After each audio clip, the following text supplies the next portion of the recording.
This is Take Flights with Mark Whittle. Welcome to the Take Flight podcast. Thanks for having me. Thanks for joining me. We're out of the house. We're Finally. in central London. Yeah, finally. What's it just been a year? It's been fine. So yeah, thanks for coming down. We're in Soho Radio again. I've been looking forward to speaking with you. You're a doctor, nutritionist, author, qualified PT. What am I missing? I think that's about it. Yeah. Which of those do you identify with the most? Like when you hear that? No, it's such a tricky question because I feel like I'm going through a bit of a stage of transition. I feel like I identify with all of those labels, but I don't strongly identify to one solely. I think for the last 2 years or last 5-6 years, doctor's been like my main profession, how I identify. You know, people refer to me as Dr. Hazel all the time. So that would be kind of my main identity, but I don't really do things in a conventional way. So I'm not like a traditional doctor in that, you know, I run my own business. I'm also a nutritionist, which I'm dual registered as. And so I feel like I'm kind of going through a transition where I'm not really sure who I identify as. And that's been really interesting and also challenging for me. Because if there's no one in your field that you can compare yourself to, you feel like a bit of a lone ranger. I don't know if you've ever experienced that. And so, yeah, I think I identify as, you know, someone who runs the Food Medic, and that's my kind of my sole purpose at the moment and my sole driver. And I think it's okay to ebb and flow through those different identities over time. Yeah, interesting. So when you say, so for 5 years you identified as a doctor, what did that mean then? Because you're saying you still run your own business and you're not acting as like a traditional doctor, or what does that work look like? Yeah, so for context, like I usually work in a hospital and have been since I qualified in 2016.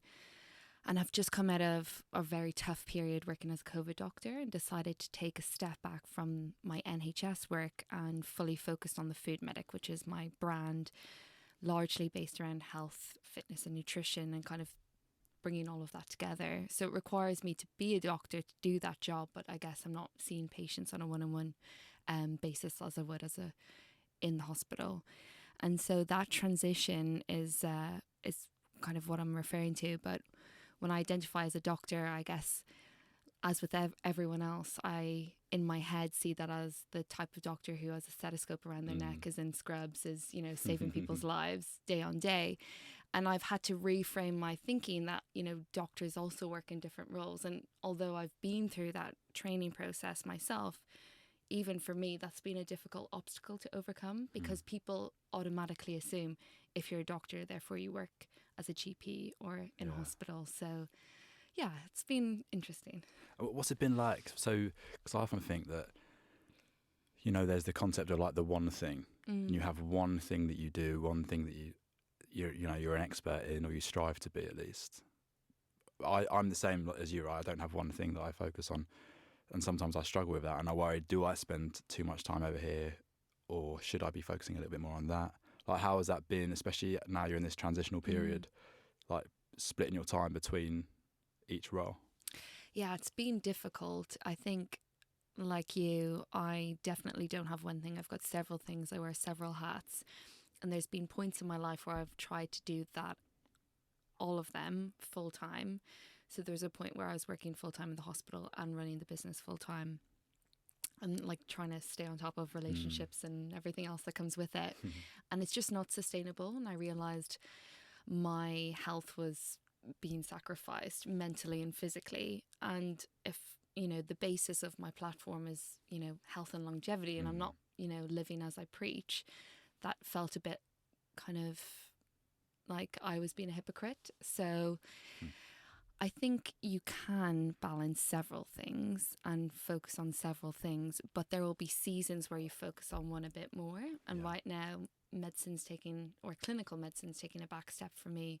And I'm really throwing myself into kind of public health and nutrition and how I can help people on a larger scale, which is really nice to have that break, to have that mental space to really focus on these things, because you can't pour from an empty cup, you know? Yeah. I resonate with that so much, like especially when you're talking about feeling like a hypocrite. I'll talk about like peak performance and mindset and all these things, and then like I'm burning out myself and having really bad thoughts. It's like, fuck, you try to maintain that, but that's really interesting. So which of those things do you think makes you the happiest? I don't know. This is the question that I've been asking myself lately in terms of where do I want to be in 5 years? Where do I want to be in 10 years? What's my blue sky day? When am I my happiest? And in an ideal world, I would have a combination of all those things across my week. Unfortunately, like with, professional roles like being a doctor or a nutritionist, it requires upskilling all the time and being involved. So it's not as easy as dipping in and out. I think I'm at my happiest and fulfilled when I feel like I'm making a difference in the world. And so when I'm working in the hospital and I'm, helping someone improve or save their life, then that's obviously a huge win. And you get like instant gratification because you're like, wow, I, was able to help this person. But then working online, I'm still getting that. It's just in a different way. So like creating content that can help more people at once on a larger scale. But you don't get the instant one-on-one feedback. You're not having patients who are like, I feel incredible now, or I feel better, or you've saved my life. But the alternative gives me much better kind of quality of life, which is really important for me. And I think in the last 2 years, we've all gone through this pandemic, and I've learned so many lessons. I've seen an extortionate number of people fall sick and an extortionate number of people die. And witnessing that it changes you as a person. So it made me realize, or made me reflect on, right, like this is how fleeting life can be. Am I doing what I really want to do? Am I following my expectations for myself or the expectations that other people have for me? And that question is something that I ponder on a lot. And I think that's why I've had this transition, because I need to try what my heart's telling me to try. And maybe that won't work out, but that's fine. So, yeah, I think that's a long-winded way of answering your question. No, that was amazing. I really felt it when you said that, because I think that so many of us are wrapped up in what we think we should do. I was interested to talk to you actually about that journey as a doctor. Like it is quite a conventional path, isn't it? Very like intense studying, and might be quite stereotypical, but from the people who I know who are in medicine, it's kind of the parents who drove that, or even if they didn't do it directly, there was an expectation, and the kid turned that into it, made that into something like, oh, I should be a doctor or a lawyer or something that makes me seem like I've got my shit together. Yeah. What was your route into medicine? Like, how did that come about? To be honest, like there's no medics in my family, and my parents never pressurized me into doing anything. But my backstory is, I guess I was, quite clever at school, so my parents thought I would do something good with my life. But my dad was an accountant, so traditionally they were kind of pushing me down something to do with business or maths. He died when I was 14, unexpectedly, of a stroke. And that changed my life. And it was after that I decided I want to be a doctor. I don't really know the moment. I don't know whether it was straight away or maybe a year down the line, but there was something changed, and I decided to change all my subjects that were kind of business, accounting, to biology, physics, science, and applied maths. And I decided a little bit late in the game, and I didn't get the points. We call it points in Ireland, like the A-level equivalent. I didn't get the grades I needed anyway to get into medicine. And for some reason, didn't want to give up on this dream. So I moved to Cardiff in Wales when I was 18 from a place just north of Dublin, and did this kind of entry-level medical degree to get me into medicine. So I did that for 3 years. Then I went into graduate entry medicine for 4 years. So even my route into medicine was not conventional. I was an older medic as well. it required me to move country, to, self-fund all of this, because I was, I didn't grow up in the UK. And it wasn't an easy thing, but something drove me to do it. And I think, there was no one in my life who was like, you should do this. It was only me, which is very different to a lot of the medics that I went to uni with. Wow. How does it feel like, say, talking about your dad like that, and especially like in this transitional period when you're thinking about doing less of the clinical medicine stuff? Because it sounds like that was the motivation then. Like you saw something that had a drastic impact on your life, very close to you, which then it sounds like you translated to, I want to help that happen less or have some sort of impact there. Yeah. And now you're potentially going to be taking less of a path. Clinical role. Yeah. How does that feel now, reflecting on that? So I started the Food Medic brand when I was in medical school. This is 9-10 years ago. I don't know the exact date, but like 2011, 2012. And the Food Medic grew out of my interest between nutrition and lifestyle and our health. And we were paying like a lot of lip service to these things in medical school, but you don't actually learn about nutrition or like applying nutritional practices in medical school.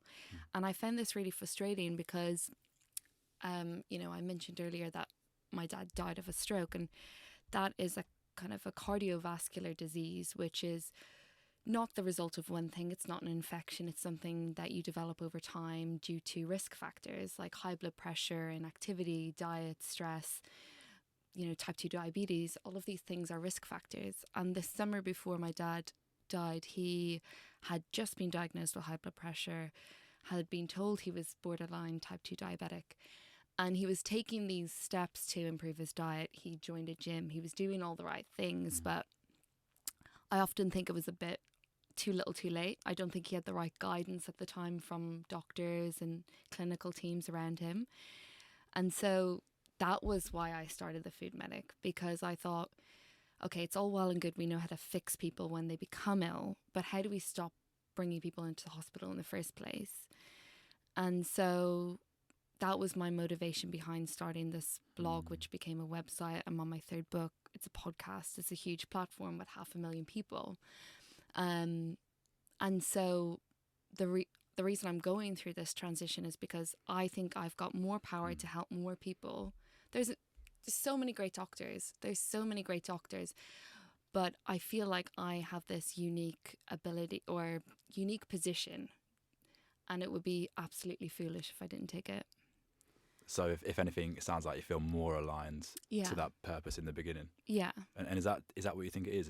Is it your purpose?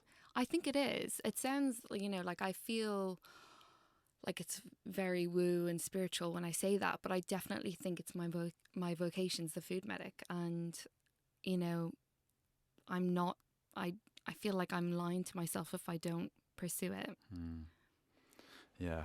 10 years, by the way. I did my research. 10 years. It's your 10-year anniversary. There you go. Congratulations. 10 years. Thank you. So I think I want to talk to you a little bit about starting it, right? So that you told me about the motivation. So there's a feeling there. It always starts with some sort of feeling, an emotional connection. Yeah. But Take Flight a lot is about what is it that actually then pushes you to take a leap of faith, to actually take action, actually do it, whether that is to start writing your first blog or getting the website domain. Like, what was it that actually pushed you into action rather than just the feeling of starting the Food Medic? It's, you know what, like, although I've just shared like my purpose, the first step was more spurred on by my own personal journey. And so I had finished that first degree and I'd just been told I've been accepted into medicine. And like, I studied so hard to get into medicine. So I, in uni, I was really, really pushing myself, but I was also partying really hard as well. And I'd like everyone does when they first move away from home, like you're learning, and I wasn't very healthy. And I thought, if I'm going to be a doctor, I want to lead by example. I want to be the healthiest version of myself. And I wasn't eating very healthily. I had stopped exercising. I was, not sleeping because I was spending nights in the library and living off Red Bull. And so I kind of started with me and then built up from there. And so as I was moving through this journey of like learning how to strength train and learning how to incorporate more veggies into my diet and things like that, I realized, A, this is actually really hard. B, there's loads of misinformation out there. And C, this is really valuable for people who are going through the same thing. And so it started with me and then just grew from there. Interesting. Yeah, that's, for listeners who've heard this a million times, I apologise, but it's the same for starting this. Like, it was a very selfish thing to begin with. I hit my version of rock bottom working in the city and thought money was the all end all and be all, but realised it wasn't. So then wanted to speak to people who seemed like they had it together, and that's why I started this, selfishly, to learn from them. That's interesting, isn't it? I suppose. But it's that thought of like, if the plane's going down, you put your mask on first. I suppose it always has to start with you. And again, I'm just thinking out loud here, but as a coach, you can only take a client as far down the path as you've walked yourself. So I guess you always have to do it yourself first. Yeah, that's it. And I think it's always valuable as well when you've gone through something like that yourself. And I mean, you can never put yourself in everyone's shoes. And I think what's been invaluable working as a doctor in a central London hospital is that you see people of, all backgrounds walk through the door, and you have to meet them at where they're at. And, some people don't even have a home, they live from food banks. And so that's a very different cohort to the people who are online, who are, tend to have good incomes, a roof over their heads. And they just need like a little bit of guidance. And so having all that life experience will never go to waste. Yeah. Does it like change the way that you deliver your message? Like, because it's a similar conversation that you're having wherever you are. Yeah. But does it change, like, those patients that you're seeing from all different backgrounds versus the, probably more well-off, healthier people who are online? Yeah, absolutely. Because ultimately, you need to get the kind of basic human needs first. And that's like, food and clean water and like sleep and all of that. So, if I am working on an acute medical shift and sometimes it's just helping someone find a shelter, and we've got really good teams in the hospital that can help with that. And so in those moments, I'm not asking them if they're getting their 5 a day. It's like the least of my worries. But then working online, I can kind of exercise my nutrition hat a bit more, and it's like helping people find tweak so that they can perform better every day, or they've been diagnosed with a kind of a health condition that requires a bit of nutritional input, and that's something we can help support as well, which they're probably not going to get from an NHS doctor. And that's not bashing doctors, because I am one. It's just that we don't have those skills. And I don't necessarily think that doctors need to be retrained to have that, because there's so much you need to learn anyway that it's hard to see how we'd fit in a whole other degree in there. But I would love to see more kind of linking up between nutritionists within the NHS. We have dietitians, but they tend to be kind of only available when required, as opposed to just helping people in day-to-day matters. So, I mean, the NHS right now is in a bit of a crisis. So this is all like, wishful thinking. Wishful thinking. Yeah. Hopefully one day.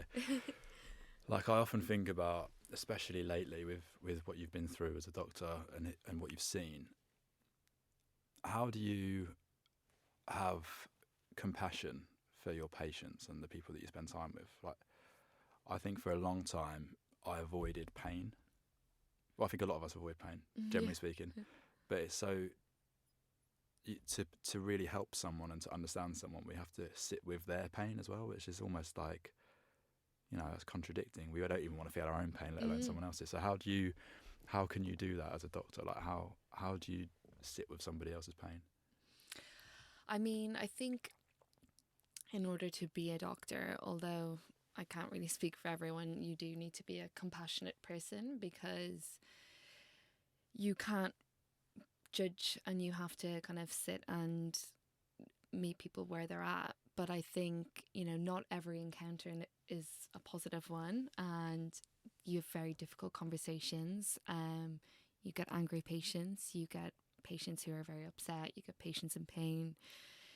So you never know who's going to come through the door and who you're going to treat. I think as time goes on, you do develop a bit of a hard shell, and you know, you'll never forget the first person who dies under your care. But as time goes on, you'll get used to it, which is a horrible thing to say, that you'd ever get used to something like that. I think I'm a very sensitive person in that I carry it with me, and I get very like, that's why I found COVID so difficult, because we were just going through such sheer numbers of people, and I was like, how is this happening? Like, how are we allowing this? But there was nothing that you could do. It was just happening overnight. And I would come home and voice note myself, because I thought, I'm not in the place to talk about this yet, but I want to voice note it so that I can listen back in a year, 2 years, 3 years, and remember how difficult that was, and that, like, we got through it. I still haven't listened back, but maybe I will one day. So I think, like, I don't find it difficult to be compassionate with people. I think that's why I do what I do. If anything, I think that can almost be a detriment to my care, and that sometimes I need to hold back a little bit and think, you know, like, first and foremost, you're the doctor. You sometimes have to push your emotions aside and just do your job. Yeah. I've often thought, like, with my own health care, like injuries and stuff like that from sport and other things, it's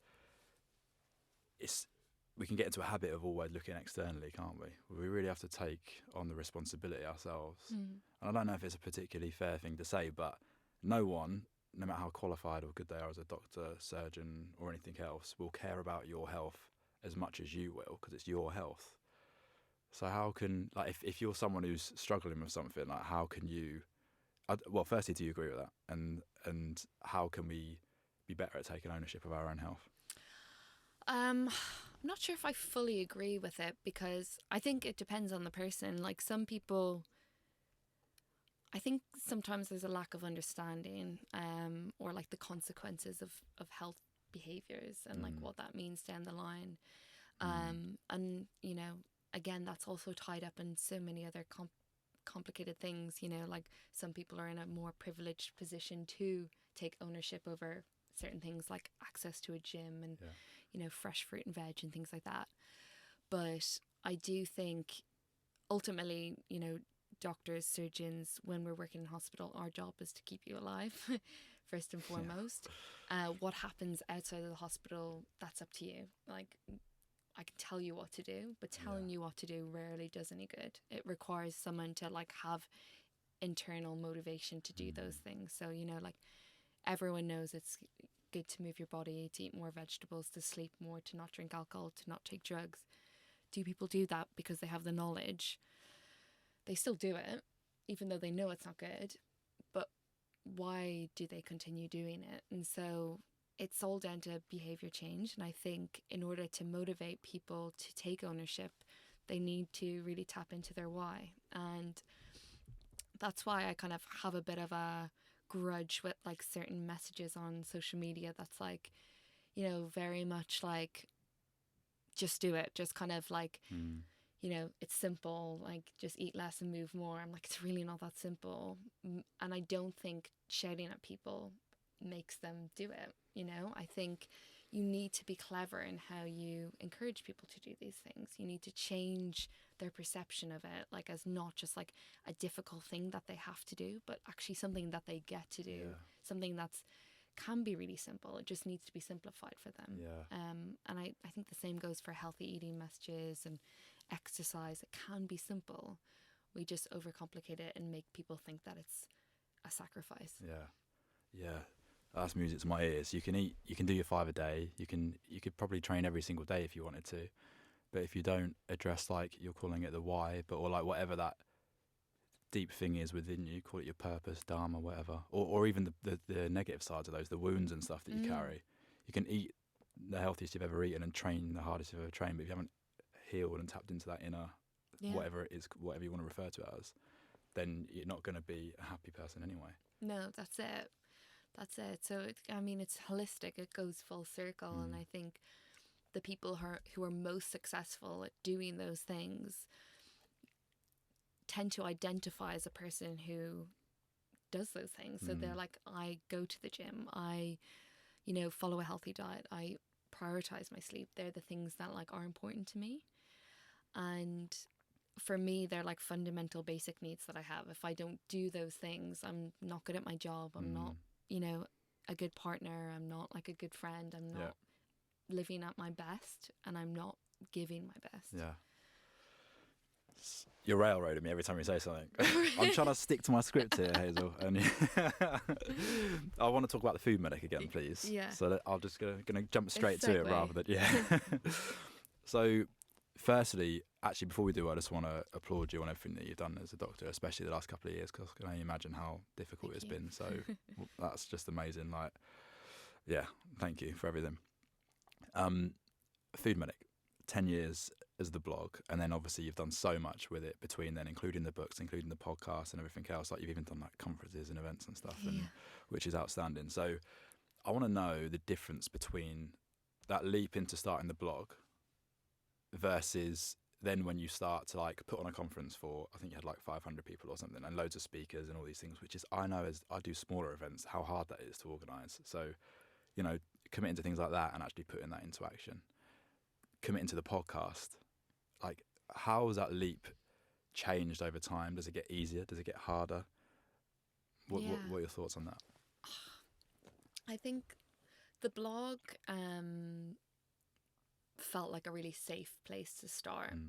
You know, 10 years ago, blogging was only really starting, and a lot of it was like beauty and fashion bloggers. And so, you know, no one was reading it in the, you know, in the early days. And I was able to just like, I'd write really long articles, and I really enjoyed it. And I was, you know, I was a medical student, so I didn't have loads of time, but I'd do it every Sunday.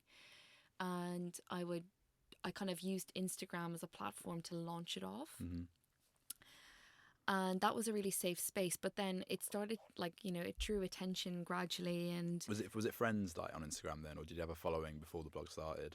no, to be honest, none of my friends knew I was doing it initially. Okay. Because I was like so embarrassed of the fact that I was not embarrassed, but I was like, what if this fails, you know? And like, who am I to start a blog? That kind of like lack of confidence in what I was doing. And so, yeah, like it grew an audience of people who were strangers, and you know, 3 years down the line, then, you know, someone messaged me or emailed me and was like, we'd love to offer you a book deal. And I was like, what is even happening?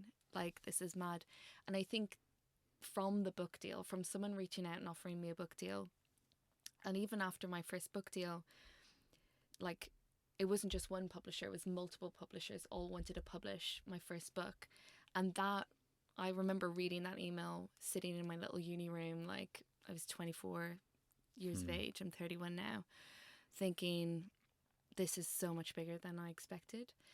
And I think it was moments like that that made me realize that this could be more than what I thought it could be, and I should have the confidence in myself. And so, yeah, the podcast came from there. I started my first podcast 2018. Again, podcasts weren't that big, but I started to have the mentality that, like, I'd rather try than not try at all. You know, try and fail. And thankfully didn't fail, touch wood. But yeah, it's just having the confidence in yourself and having the right people around you. Like, I'm very lucky that I have like a team now who are very good at their job. I see the Food Medic as a team. It's not just me. And that gives me the confidence to move forward, because I can trust that we're going to get the work done. Sometimes I'm like, oh my God, this is so big. Can I do this? And I'm having a lot of those moments right now, because I'm constantly leaping towards these new things and trying new projects. And yeah, I think if you're scared, it's a good sign. Yeah, it's so hard, isn't it, when you do that, because it's constant growth, constant new experiences. So you're almost always button up against that self-doubt, because the thing you face again is something you don't know what you're doing. Yeah. So again, you have to ask yourself, you know, what you said, who am I to be doing this? Yeah. So it's a constant cycle of Imposter syndrome. yeah, and then believing in yourself, and then imposter syndrome, and then believing. Is there anything you do to help yourself? Like, if, you know, when you have those moments, who am I to be doing a blog, writing a book, or anything else, or doing a podcast? Like, how do you get through those moments? I reflect on what I've done so far Mm. and like try to rationalize my thoughts. Yeah. I think like I'm a naturally quite anxious person, and so sometimes I can, think that things are worse than they are.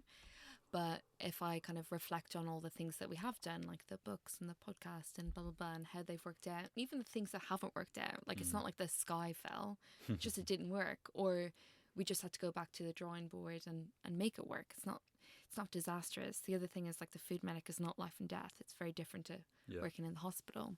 That's a nice contrast. Yeah. But I think that makes me brave, because I'm like, what's the worst that can happen? But speaking to others about it, and like with anything, when you just kind of sit back and like, I have this idea and I want to do it, but I'm really nervous, or I'm scared this won't work out, or I haven't figured out this part yet, and just echoing my thoughts out loud has been really helpful, and some people like offer you ideas that you haven't thought about and things, and I think I definitely haven't perfected that though. Yeah. Do you feel lonely at times with it? Yeah, definitely. I think one of the reasons I do love working in the hospital is that you do work in a team, and I'm never the most senior person, so if something happens and I'm I can speak to a consultant, or I can speak to another doctor, and it's usually like when something goes wrong with the food medic, I'm boss CEO, so it's like, Hazel, what are we going to do? And I'm like, I have no idea. I'm making this up as we go along. So I do feel lonely, but I try to speak to other people who are in a similar position, even if they don't work in my industry, and ask them how they feel. And it's funny because a lot of people who run their own businesses, even when they do have a team, will say, yeah, it's lonely, because you're the one who's like up at 5 a.m. getting it done, because at the end of the day it falls on you. Yeah, I found that a tough transition, leaving the corporate world with tea. Even though I hated it, you've got people around you who either hate it as well or know why you're struggling. Yeah. And you can always like bounce off of that, and the social side and all the camaraderie. The social side, like on tea breaks, you've like such good banter, and it just takes like a load off your mind. Whereas like to laugh at it all. Yeah, that's it. You need that. And I think like one of the things that really got me through COVID was my COVID team was like the best team, and we're still like really close. We meet up for socials. A lot of them were more junior than I was, and I just felt like even when we were having terrible days, like we'd just get into the doctor's office and chat about other things that like was completely irrelevant, like what new show was on Netflix, and I needed that. Like I needed those moments. So now working from home, I kind of feel like sometimes I get to the end of the day and I'm like, I haven't seen a actual human today, apart from like a Zoom human. And you can kind of feel a bit like, oh, okay, I guess I'll close my laptop now and finish for the day. Last year I thought I was losing my mind. I spent most of my time with my dog, or in the evening my little girl, who was like 1 at the time. So like the only people I speak to is a dog and a baby. It's like, am I even making sense anymore? No, that's amazing. But do you know what as well, like I don't know whether you found this, but I've more recently than ever, I've reflected on it over Christmas, is to speak to people who aren't doing what we're doing, like in that entrepreneur role or whatever it is, content creation or whatever. People who don't give a shit about it, just to get away from it. Like you're saying, talking about the Netflix show with the team and not talking about what you're doing the moment you leave the tea room. But speaking to people who just don't care about it and talk about something completely different. Just for some separation, I guess. Yeah, that's it. And I think that's why it's important to, like, regardless of how busy you are, how much you're trying to grow your brand, to like not neglect your social life. And that's also one of my kind of like New Year's resolutions, is to really put time and energy into my relationships, like friendships and family and partners and things like that. And because like you need that, like that, and that's one of the core areas of health as well. Like the people who are more connected tend to be happier, healthier, live longer, even have like lower risks of heart disease and things like that, because that just shows how important it is for our stress levels and overall health. Yeah, it's so true. That connection is everything, really, isn't it? I think sometimes, like, I've definitely been guilty of getting so obsessed or like driven by the goal of making, take flight, whatever it is, or whatever that goal is at the time, that you do neglect those things or you sacrifice those things, because that suddenly seems the be all and end all and so important. But it's not. It's not. No, it's not. I think sometimes you can go through like a hustle season. Yeah. That's how I like to see it. Like, Nice. and right now I feel like I'm kind of going through a hustle season. But I know that I've got like a bit of a break in Feb where I can take time out and, you know, I think, with everything we go through seasons. It's like when, you know, some of my best friends have, you know, they've just had babies or they're getting married and that's their focus right now and that's fine and I'm there to support them. But I know I'm not going to see them as much. And I think your friends will understand when you go through those times. Yeah, I love that. Hustle season. Yeah. All right, I'm in a hustle season. That's my excuse for not talking to you. I listened to your podcast with James Clear. Yes. Great episode. Yeah, he's great. Great book. He was talking about how he got started in the episode you recorded, and I think, was it a blog, right? It was a blog, and no one was, newsletter. a newsletter, and no one was reading it or something like that. Which sometimes I felt like that myself on my journey on my podcast, like, hello, is anybody there? So what was your journey like? Because you said that you started to share it on Instagram, and then there was like people that you didn't know who got onto the blog and started viewing it there. Yeah. So like, were there any major tipping points for the growth of your audience, or anything that you felt worked? And it's hard to reflect on that now because the landscape's changed so much today and those things might not work anymore. But what were the things that you think helped you grow to your 500,000+ audience? I think like starting as a personal brand, people buy into people. Yeah. And that wasn't my intention. I wasn't like trying to like, you know, trick anyone into following the page. But, you know, people followed my health transformation and like I did change physically pretty dramatically, I guess, if you put side by side photos, and that was what I was doing at the time, which I don't do anymore. And I, you know, if I was to do it all over again, maybe I wouldn't do it that way. I don't know if it was the right or wrong way to do it, but I think that was the buy-in for a lot of people. And so you were Dr. Hazel, who was going through a physical transformation. Yeah, but at the time I was just medical student Hazel. Right, okay, you know? okay.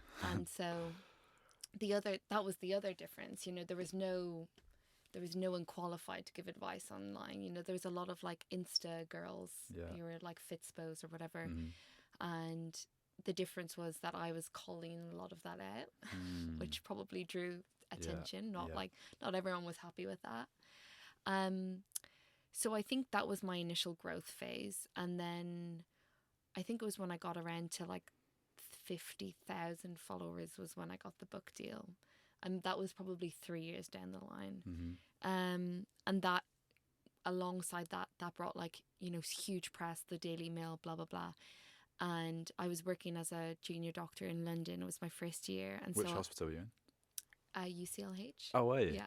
Nice. And I was coming off like night shifts and, you know, getting on the metro, and I was like on the, you know, in the metro, and it was a bit surreal. No way, that's amazing. And they were like focusing more on like the fact that I was juggling it all. And I was really in a really bad place then because I was just so tired trying to, you know, survive.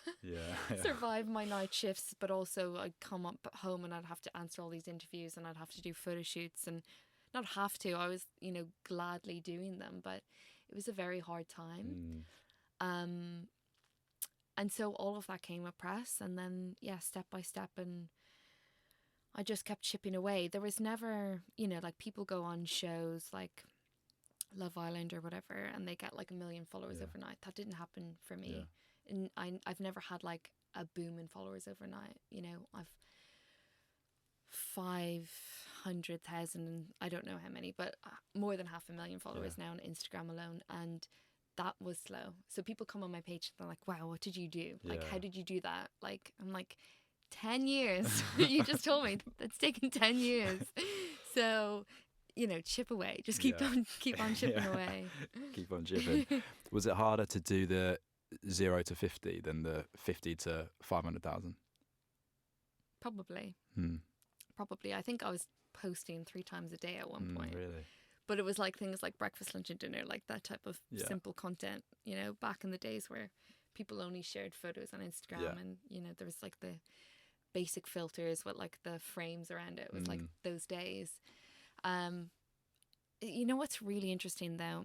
I'm so glad that I grew my audience slowly, because I've got people who are still with me that were there from day one. Mm. And when I sell journals or events, they sell out within minutes because people are so invested. And I've got, friends who have millions of followers, and they struggle to sell things because they've got people who've come onto their page because of they've seen them on a show, different reason. or Yeah. they were in a newspaper or whatever. And I'm like, I know that what I'm doing adds value, and I don't care if it doesn't, grow. I don't need 2 million followers. Yeah. If it gets to that point, the Food Medic gets to that point, that's amazing. That's 2 million people that we're speaking to. Mm-hmm. But at least I know the people who are there are listening. Yeah. What do you think is your most powerful platform?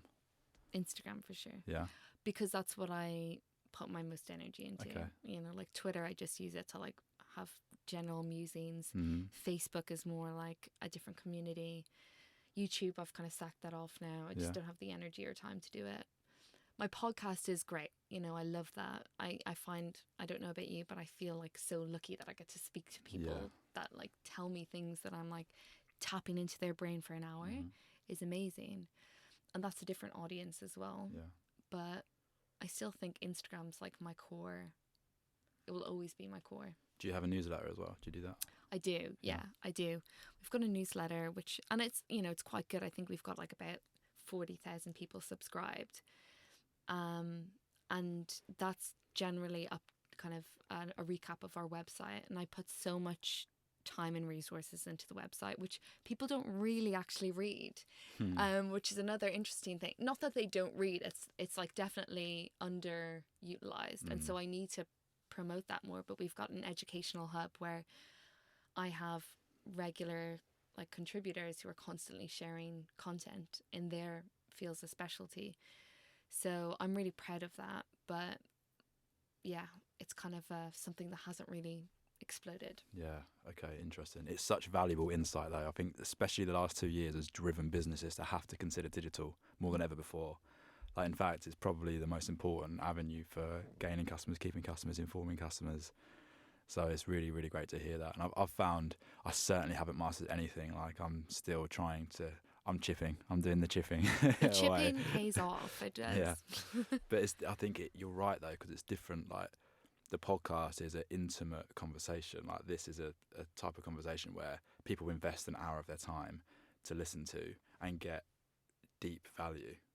Whereas if you're on Instagram, you want a 30-second hit of something, and it probably needs to be a little bit shocking or controversial, like your style. It kind of has to have something like, I just tried something today where the opening of the reel said, I don't give a fuck what people think about me, just to see if people like it more. And they do. Yeah. They don't like the ones when I talk about the other stuff, which is arguably like more important. Yeah. So it's finding that balance, and you can't get away with just doing one thing and spreading it across all channels. Yeah, I completely agree. Sometimes you do have to play the game a little bit, which I'm not, don't always enjoy. But I think if you play the game a little bit, then you just drip feed the content you really want to share in between. Yeah, you hide it in between there. Yeah. And so keeps everyone happy. Yeah. So the other thing I wanted to speak with you about, 10-year journey, right? You've grown so much in that period. What does your audience who was with you from day one feel, if you had that feedback, or how do you feel they feel when you change or things? Because it is your life at the end of the day, so you have to remain true to yourself. Yeah. It's interesting. I feel like generally I feel very lucky in that like the community is very supportive, and I've had moments where I've been really nervous. Like, recently when I took a step back from medicine, like a huge proportion of my audience are medical students and doctors who really look up to me and what I do and the fact that I juggle everything. And so stepping back and going, I can't juggle this anymore, and I'm going to focus on the Food Medic for a little bit and step back from my clinical role. That was a big thing for me to say, and I was trying not to say it for a long time. And then once I said it, everyone was just like, that's amazing. You, like, it's great that you're doing this, and the Food Medic's invaluable, and people just applauding me. I definitely do hear through the grapevine like one or two people who will say, oh, well, I respected you more when you were working, blah, blah, blah. And they're not, they tend to be doctors. And speaking to my medic friends, they're like, is that coming from a place of them actually believing that, or that the fact that you're doing something different and have this, that they wish that they had that? And I don't know what the answer is. You know, I don't know. I just know that majority of people are overly supportive, and I think like every decision that I've made has come from a good place, and the transition's been so slow that people have kind of gotten used to it, or they've seen it coming before I've seen it coming, and they're like, of course you're doing that. Like, you've been trying to do that for a long time. And I'm like, okay. And I think that also shows that people have bought into me as well. They're like, the Food Medic, it's a brand, but like, I'm the face of the brand and a person behind the brand. Yeah. How long were you thinking about it before you came out and actually said that you're going to take a step back? Probably 2 years, because Really? I tried to do it pre-pandemic. I actually left my last clinical role before COVID on a Wednesday. I was a nutrition doctor, left on the Wednesday, and I was sitting at a computer on one of the wards, like just finishing off, like typing up notes, and one of the doctors on another team came and sat beside me, and he was like, Hazel, what are you doing on Friday? And I was like, today's my last day. And he was like, so we need to recruit you to the COVID team. And I was like, oh my God, like, is this a thing? And so I had one day off, and then I was a COVID doctor for 2 years. And so I didn't get to do the full, I'm just going to do the Food Medic for a bit. So it's been a long time coming, and I'm so grateful. I'm so glad that I did worked as a doctor in the COVID times. And I'm still on standby if they ever need me. It's not like I've completely stepped away. I'm like, we were speaking before the podcast, I'm still vaccinating, doing things to keep my foot in the door, because I haven't made the decision that I want to leave completely. Just right now, that's like, I'm not in that season. I'm in the Food Medic season. Hustle season. Different hustle. What was the biggest, not to get sidetracked again, but what was the biggest thing you took from the 2 years and like that experience? Because we were all locked in at home, like not really seeing anything, hearing the weekly updates from the government, whereas you saw the truth. What was the biggest thing that you took from that? How quickly life can change, like it happened so quickly. And the first day we were all on the wards working, we were a gastro team, so we usually deal with the gut, and we had to deal with a condition that involved the lungs primarily. And so we were all learning. We were all like levels from consultant, from like kind of day one doctors to consultant level, all learning the same thing on the same moment, firefighting, just trying to keep people alive. And so I think, I realized how quickly you can learn on the job, and also how important it is to have the right people around you, and how important communication is. So like, we didn't have set like break times, but you had to be like, I need a break right now. I'm struggling, or I've been in PPE all day. I need to have these set times, and having the right people around you. And the consultants were really good at like checking in, like even simple things that they all like came together and got us a coffee machine. We never had a coffee machine on the wards. And so it made like, the tiniest little boost in your day is like in the mornings we'd all sit around and have coffee together. Nice. And so little things went a long way. Yeah, amazing. So I'd love to talk to you a little bit about what we can learn around managing our own health. What, all your experience from your studies to real world experiences, and even the things you implement in your books and recipes and everything else, and the fitness. What are the main things that we can control to maintain physical, mental, emotional, spiritual health? Like, the message is so boring, and everyone knows it. Okay. And I think, like we said earlier, it's like most of this information is not new knowledge. It's like prioritizing the main pillars of health. And so top of that's going to be like making sure that you're getting enough sleep, and not just enough hours in bed, but enough good quality sleep. And that's something that like I've really started to nerd out on, and making sure that like I'm winding down with enough time before I'm going to bed. Have a good consistent sleep schedule. I'm not on my phone before going to sleep. I'm not having caffeine too late in the day, those kind of things.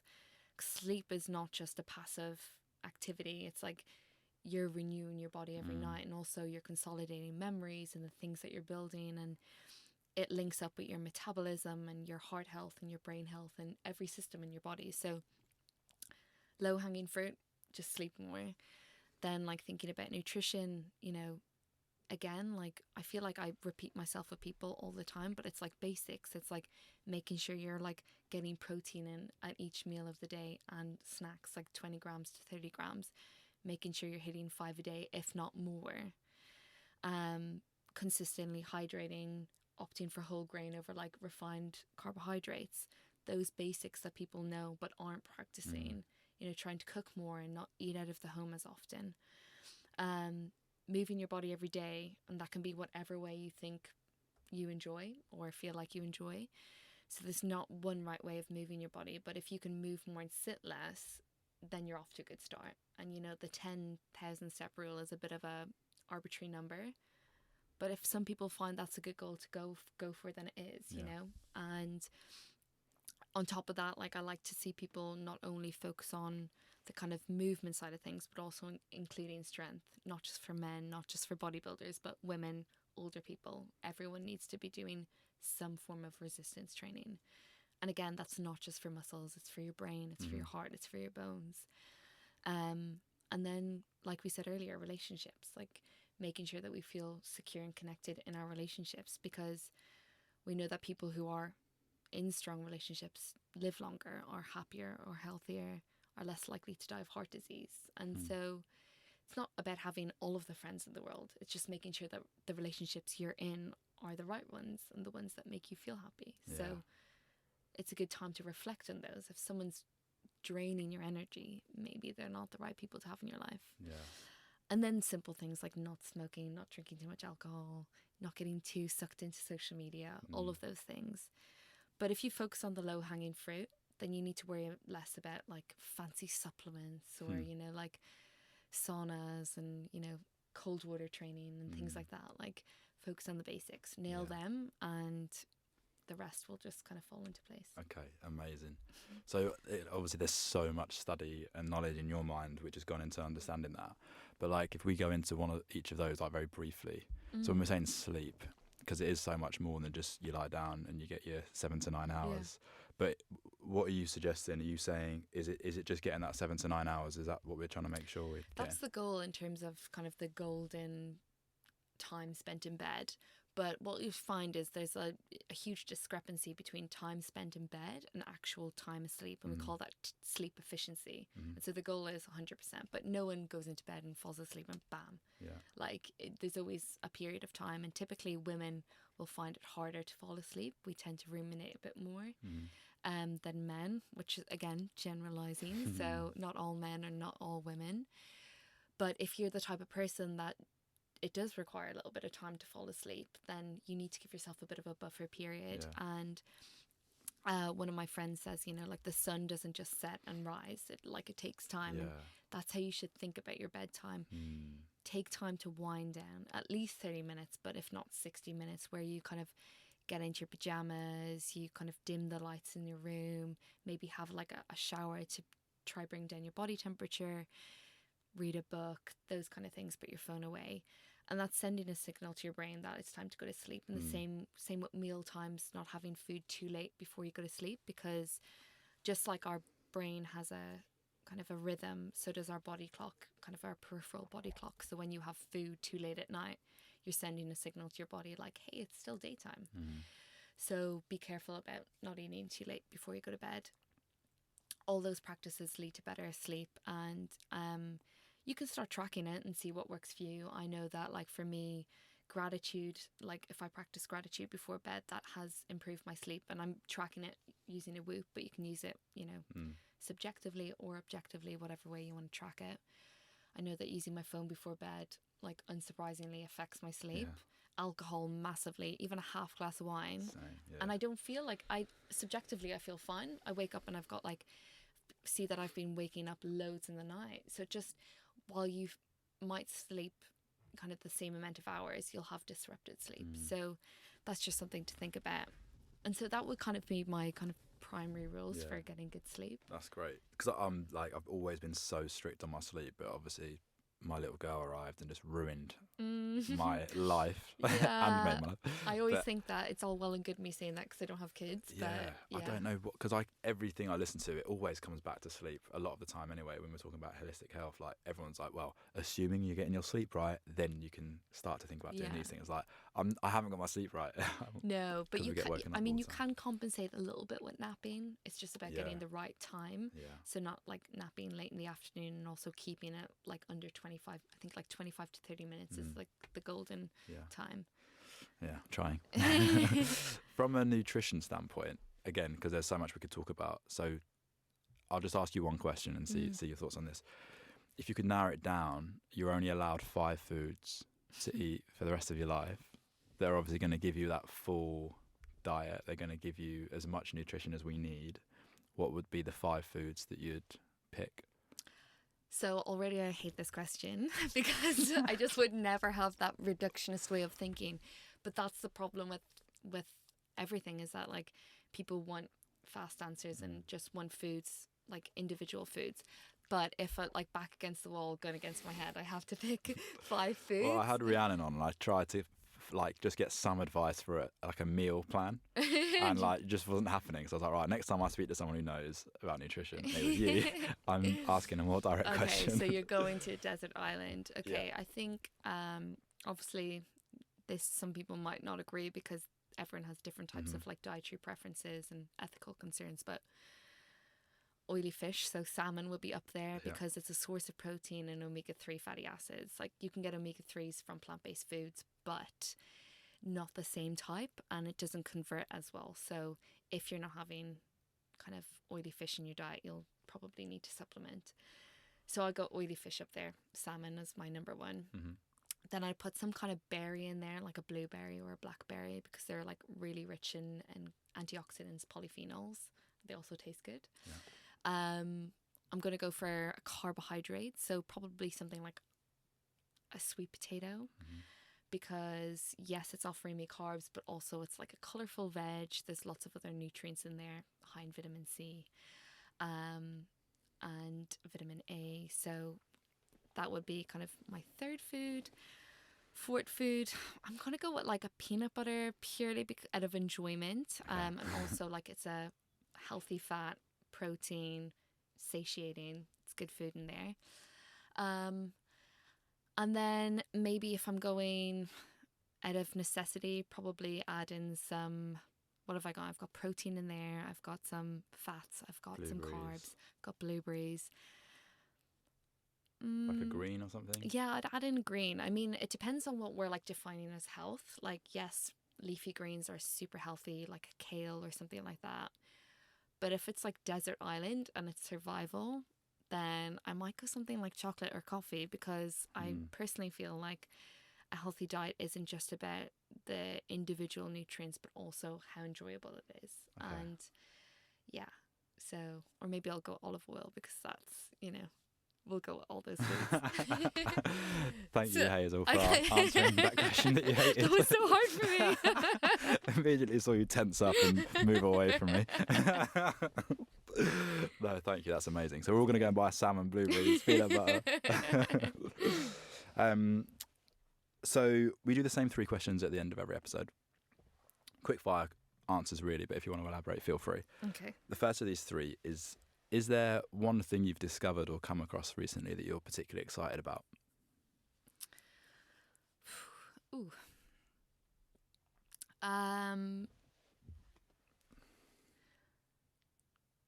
I'm personally quite interested in kind of the evolution of tech in like the health world. And so I've just joined the women's performance team, which we've actually just made with Whoop.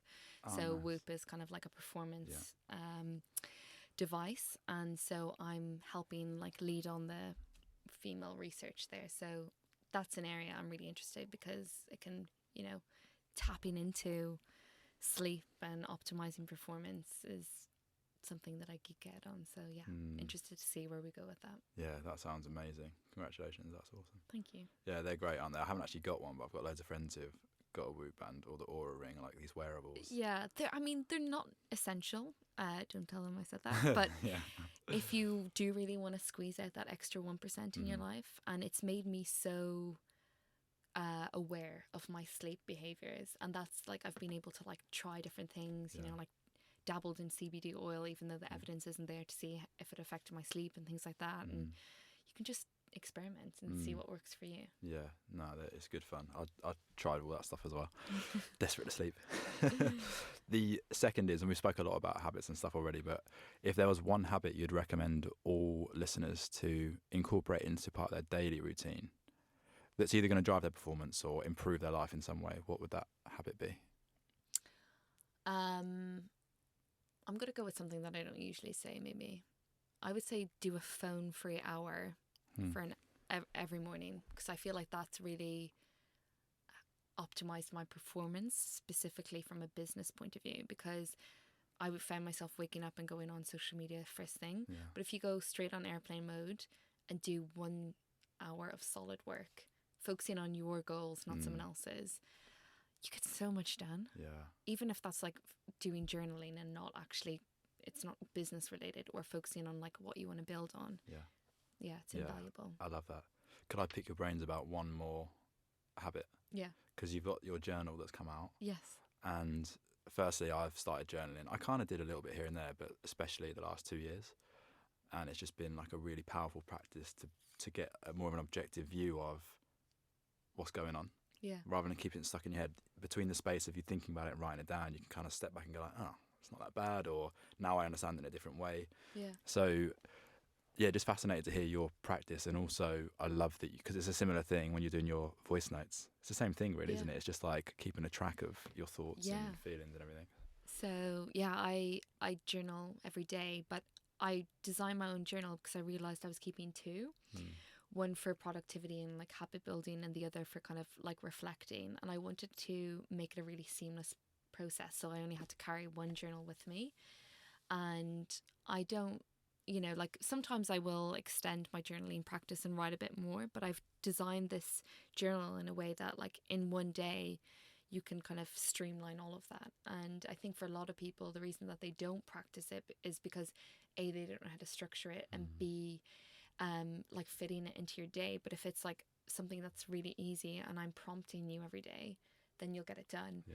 And so yeah, we launched the journal just a month ago and sold out within 24 hours like 1,500 journals. So I've ordered the next kind of batch and doubled that so that we can kind of reach more people. Oh, nice. That's awesome. I love those.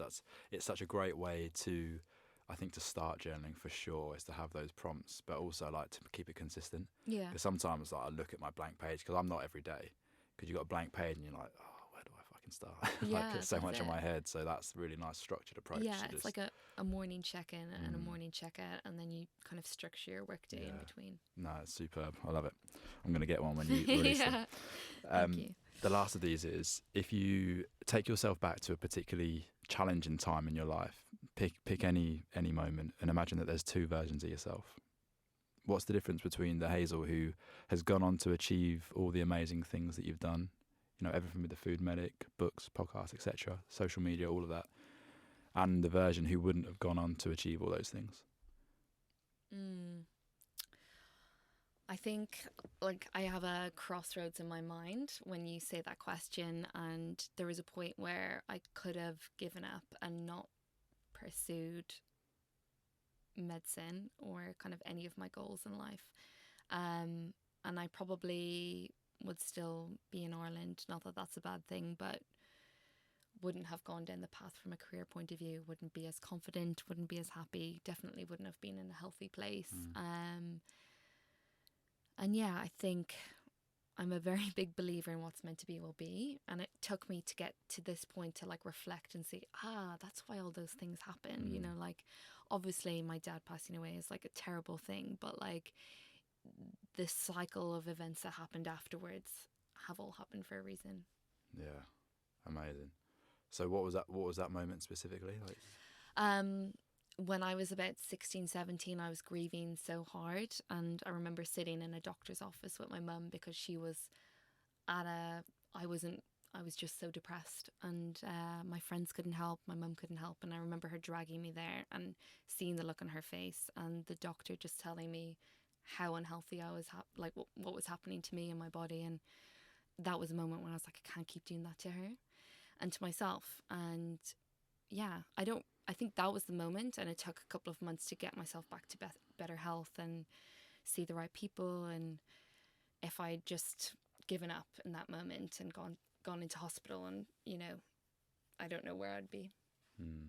Yeah. So yeah, I've never shared that story. Oh no, thank you. Well, I'm glad you kept going with it. Thanks, Hazel. It's been such a pleasure speaking with you, and Thanks. you're a rock star. So good luck with everything, journal, the stuff with Whoop that you're doing, Thank you. and now going into this new hat of entrepreneur full time. I think Hustle season. Hustle season, yeah, it's going to be amazing. So I'm pleased I caught you now before it gets too busy. Yeah, thanks for having me. All right, thanks, Hazel.